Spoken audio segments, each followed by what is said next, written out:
Friends నమస్తే అండి.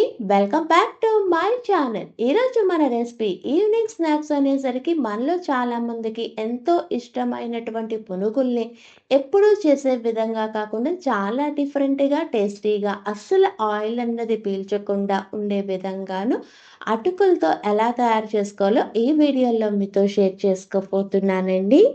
ఒక బౌల్ తీసుకొని దీనిలోకి 1 కప్ మినపప్పుని తీసుకొని మంచినీళ్ళతో శుభ్రంగా 2, 3 సార్లు కడుక్కొని ఇవి మునిగే అంతవరకు నీళ్లు పోసుకొని ఒక గంట పక్కన పెట్టుకుందాము.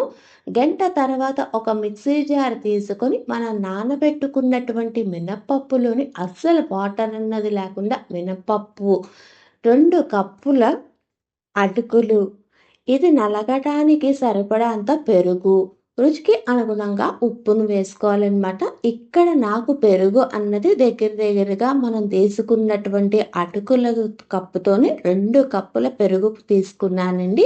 ఇక్కడ వాటర్ అన్నది అస్సలు యూజ్ చేయము. అంతేకాదు ఈ పునుగులన్నవి బాగా రుచిగా రావటం కోసం ఇక్కడ పెరుగు అన్నది కొంచెం పుల్లటి పెరుగు తీసుకుంటేనే ఈ పునుగుల రుచి అన్నది చాలా బాగుంటుందన్నమాట.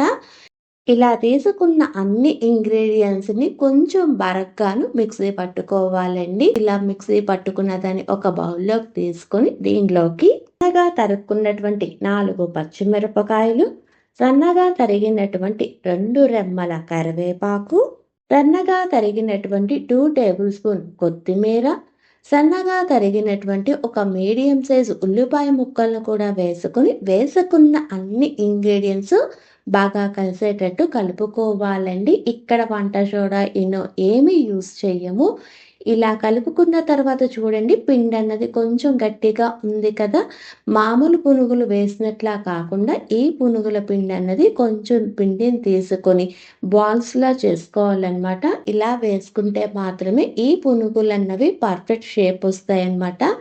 ఇలా చేసుకుంటున్నప్పుడు మీకు పిండి అన్నది చేతికి అంటుకున్నదనుకోండి, చెయ్యన్నది నీళ్ళతో శుభ్రం చేసుకొని మళ్ళీ మీరు బాల్స్‌లా వేసుకున్న తర్వాత పొయ్య వెలిగించి పాన్ పెట్టుకొని డీప్ ఫ్రైకి సరిపడా ఆయిల్ పెట్టుకొని, ఆయిల్ అన్నది బాగా వేడెక్కిన తర్వాత మనం చేసుకున్నటువంటి పునుగులన్నీ ఈ ఆయిల్‌లో వేసుకొని ఫ్లేమ్ అన్నది మాత్రం మీడియం ఫ్లేమ్‌లోనే పెట్టుకొని అటు ఇటు కదుపుకుంటూ మంచి గోల్డెన్ కలర్ వచ్చే అంతవరకు వేపుకోవాలండి. ఇలా వేగినటువంటి పునుగుల్ని డిష్ అవుట్ చేసుకోవటమే అనమాట. పైన క్రిస్పీగాను లోపల చాలా సాఫ్ట్‌గా ఉండేటువంటి అటుకుల పునుగులు రెడీ.